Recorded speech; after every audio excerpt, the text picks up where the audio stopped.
For free motion quilting, you can use the R foot that comes with the machine, but my personal preference is the open toe spring action foot available from your local dealer. So I'll show you both ways.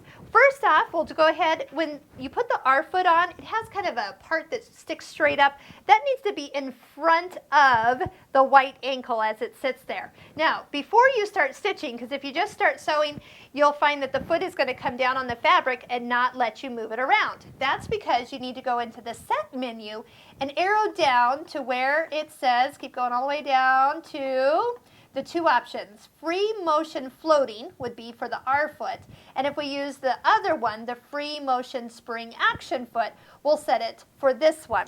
Lower your feed dogs, so go ahead right down here and slide it to the minus side, and then go ahead and sew. It's kind of nice to use your speed control too, so if you want to lower your speed just a little bit, it's like having cruise control. So I'm going to just go ahead and start here. I'll just take a few stitches.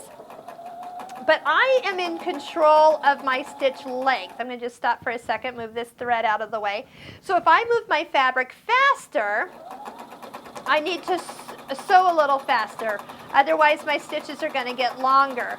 Now, I'm going to just do a little bit here and then cut the thread. I want to check tension because that's one thing that sometimes needs to be adjusted, even though I have the same weight of thread in my needle as I do in the bobbin. See how you see this little, what I call a spider web look, where the threads kind of get pulled? Now, they only get pulled in certain directions. What we need to do is take the tension on top and increase it so we don't have that pull to the back side. So go back into the set menu, arrow back up to the very top, and increase the tension. It starts at 4.6, so let's go ahead and increase it up to, let's do 6. And let's see if we see any stitches pull into the top side, because we definitely don't want that. But our goal is to have stitches that look the same on both the front and the back of the fabric. So here's, front looks good, back looks much better. So see how it's nice and even along there. You could probably do that a little bit more, increase it maybe to 6.5, maybe closer to 7, and still get a nice result on the top side.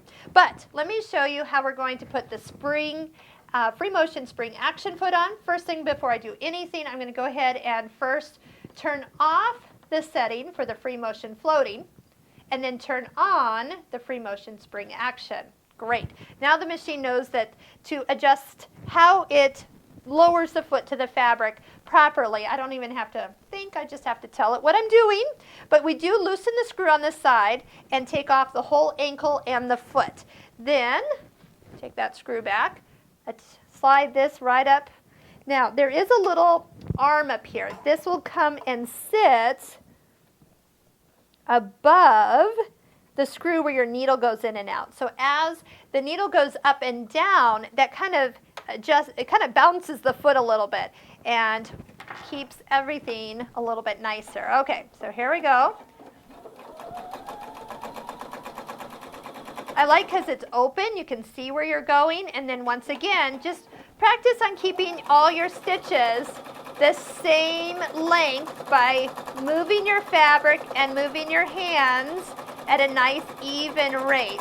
And remember, I adjusted the stitch speed, the sewing speed. I think I came down 2 times for a nice kind of medium speed. You find what works best for you. Let's quick check the tension one more time.